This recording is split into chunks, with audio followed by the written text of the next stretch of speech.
What's going on? Today we are going to be sharing some beginner piano tips that nobody really tells you that are gonna have a dramatic impact on how quickly you progress on the piano, all right? So this is Gifted Hands Music. We usually break down gospel piano, but these piano tips, these beginner piano tips can apply to any genre. Some of them will be very gospel specific, but some of them will apply across the board, whether you play gospel, jazz, classical, blues, R&B, neo soul, whatever, okay? So let's dive into it. So the first tip that I share with all of my students, all of our academy members, everybody who goes through our master classes, is that if you want to get good on the piano quickly, if you want to get good and you don't want it to take 10, 20, 30, 40 years for you to get good, you need to get addicted. Literally, like, you have to have an addictive approach to learning piano. So like the people who practice 30 minutes a day or an hour a day, that's cool, but you're not gonna see drastic changes in your piano playing if you're only playing for an hour a day. It's just straight up. Like if you spend 45 minutes on the keys,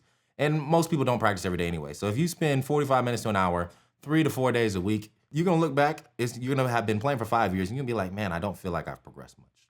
It's the folks who spend 3, 4, 6, 8 hours a day who become amazing musicians very quickly. And it still could take you, even if you are spending hours and hours a day. I'm not saying that it's gonna happen within 2 weeks or a couple months, but within a couple of years, you're gonna be at a beginner level. And I've seen some of our students who've just started playing the piano, and then like 2 years later, it seems like, man, it sounds like you've been playing your whole life because they've put in so much time and so much effort. And even from my own personal playing, like some of the biggest jumps that I've made have been in the times where it's like, I'll take one song.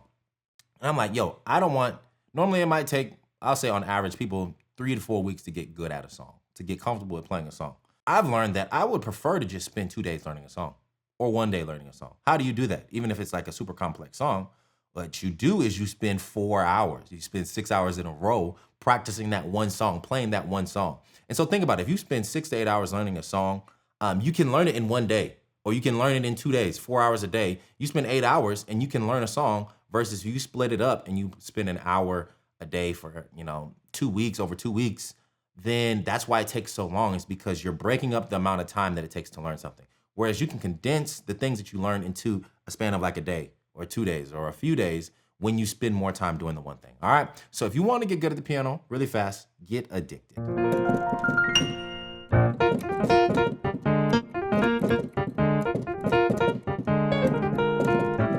So tip number 2 that is going to help your progression on the piano is going to be to have a focus on learning songs. You want to focus on learning tunes, learning songs. If you are jazz head, learn jazz standards. If you're playing gospel, learn popular songs. That's the quickest way to improve your playing. A lot of times when I talk with students, they will spend like an equal amount of time trying to learn theory, practicing hand-ins and technical exercises and going through the list of things that people have told them to do. And then they'll spend an equal amount of time working on songs. I've found that is actually not the best approach. We learn music, we're practicing the piano to be able to go out and play songs or to be able to create songs, produce songs, whatever it is. But like the point of learning an instrument is to play music, to play songs, right? So it doesn't make sense if you want to learn to play piano to spend the most time working on like technical exercises.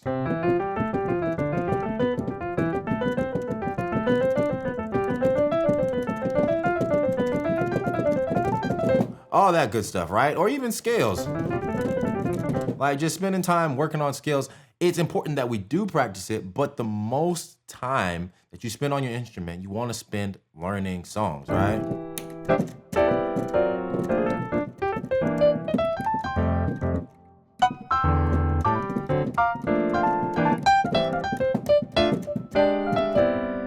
Spend the most time practicing the thing that you're actually going to use if you were out in public, right? If you go to a show, or even if like there's a random piano at the mall or at the airport and you sit down, you're not going to play a hand-in exercise for everybody. You're going to want to play a song. So spend time working on that the most. The way that I suggest folks splitting up their time is, if you have whatever the time frame is, you should be focusing on 3 things: technique, theory, and then songs, or building your repertoire. So only spend 10 to 20% of your time working on technique. Spend 10 to 20% of your time learning theory and practicing how to apply theory. And then you want to spend the 60 to 80% that is remaining on building your repertoire and learning songs, okay?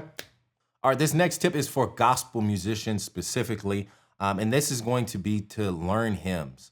I grew up in like a Baptist church in California, and it was like a fairly large church. But so we didn't really do a lot of hymns. Like we had choirs, we had praise teams, and we just did a lot of like contemporary songs, a lot of popular contemporary songs. We did some hymns, but just not a ton, just because it was a more like modern contemporary church, right? So I didn't grow up learning a ton of hymns, and like the more and more that I play, the more situations and playing environments, church environments, different denominations that I've been exposed to, hymns are like just an integral part of being a gospel musician. And no matter where you go, somebody will always have a hymn on their spirit that they want to pull out, right? So I think it's good now to, or just in general, if you're a gospel musician, if you're a musician who plays Christian music, who plays at churches in general, learn as many hymns as possible. Go through the hymn books, get all of them, all the hymn books. You know, there's like 50 different hymn books, but grab all of them, buy all of them, and just go through them. Like in your spare time, I try to learn a new hymn every week, right? Along with whatever else that I'm working on, with whatever shows or gigs or worship services I have to prepare for. I try to learn a hymn a week so that I'm just always adding to that list. So just in case, whatever the situation calls for, whoever gets up on stage and decides to sing something, there's a higher chance that I'll be prepared. Same for you.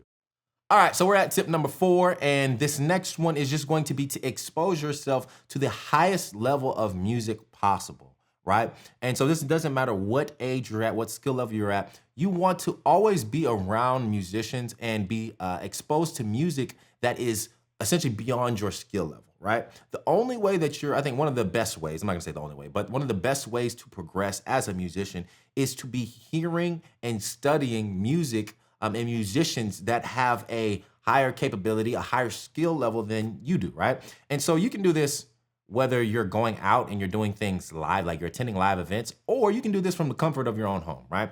So if you're at the crib with it and you're trying to figure out ways to expose yourself to great music, then just start on YouTube, right? YouTube, Spotify, Apple Music, find albums that you like. And I'm not telling you to sit down and force yourself to listen to avant-garde jazz stuff that you hate, right?